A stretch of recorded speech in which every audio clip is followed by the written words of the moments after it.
Hello friends, welcome to Dan Law. In today's lecture series, we are going to discuss the case law on arrest.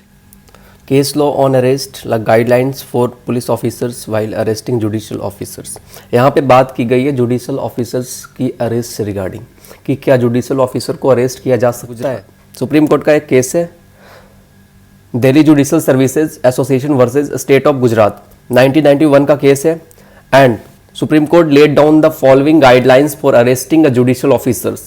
Judicial officers की arrest को लेकर supreme court ने कुछ निर्देश जारी किए हैं और ये कहा है judicial officer should arrested for any offence under the intimation to the district जज और हाई कोर्ट।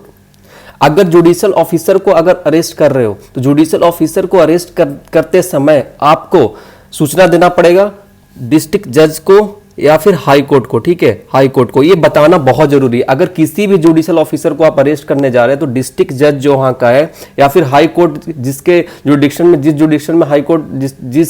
हाई कोर्ट के जुडिक्शन में वो स्टेट आता है उस हाई कोर्ट को बताना पड़ेगा, आपको सूचित करना पड़ेगा कि हाँ हम इस जुडिशियल ऑफिसर को अरेस्ट करने जा रहे हैं। बी में आते हैं, in case of necessity for immediate arrest only technical और फॉर्मल अरेस्ट में बी इफेक्टेड। अगर आपको नेसेसिटी है इमीडिएट अरेस्ट के लिए तो आप टेक्निकल और फॉर्मल अरेस्ट केवल कर सकते हैं। एंड सी में आते हैं, the fact of the arrest should be immediately communicated to the district sessions जज and the chief justice of the high court.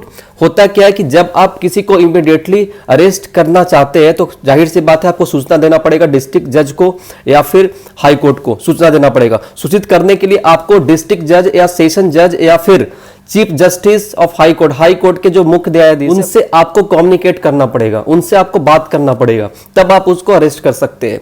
D, the judicial officer shall be taken to the police station without the prior order और directions of the district and session जज of the concern district. जो judicial officer है shall not be taken to the police station. Judicial officer को आप police station के में नहीं ले जा सकते हैं बिना डायरेक्शन दिए गए किसके द्वारा, डिस्ट्रिक्ट या सेशन जज के द्वारा। जो कंसर्न डिस्ट्रिक्ट है उसके सेशन जज या फिर डिस्ट्रिक्ट या सेशन जज दोनों से आपको परमिशन लेना पड़ेगा। प्रायर नोटिस के बिना आप उसको अरेस्ट करके नहीं ले जा सकते। ऑर्डिनरली ये कहा गया है there should be no hand cuffing of the judicial officer.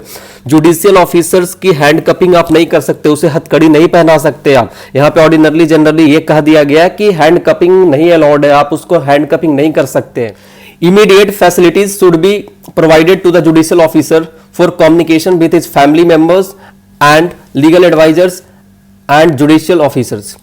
होता क्या है कि आप इमीडिएट अगर जुडिशियल ऑफिसर को अगर इमीडिएट अगर फैसिलिटीज आपको प्रोवाइड करना पड़ेगा। अगर आप उसे अरेस्ट कर रहे हैं तो किस तरह का फैसिलिटीज आपको प्रोवाइड करना पड़ेगा, उसको आप कस्टडी में ले रहे हैं तो आपको प्रोवाइड करना पड़ेगा कि ये आपको जरूरी दिमाग में रखना है, इमीडिएट फैसिलिटी आपको देना चाहिए, जैसे कि कम्युनिकेशन उसके फैमिली मेंबर से करना है, उसके लीगल एडवाइजर होंगे या फिर जुडिशियल ऑफिसर जो होंगे उनसे कम्युनिकेशन के लिए आपको एक फैसिलिटीज प्रोवाइड करना पड़ेगा। जी, no statement of judicial officers who is under arrest should be recorded nor any panchnama be drawn up nor any medical tests be conducted except in presence of legal advisors of judicial officer।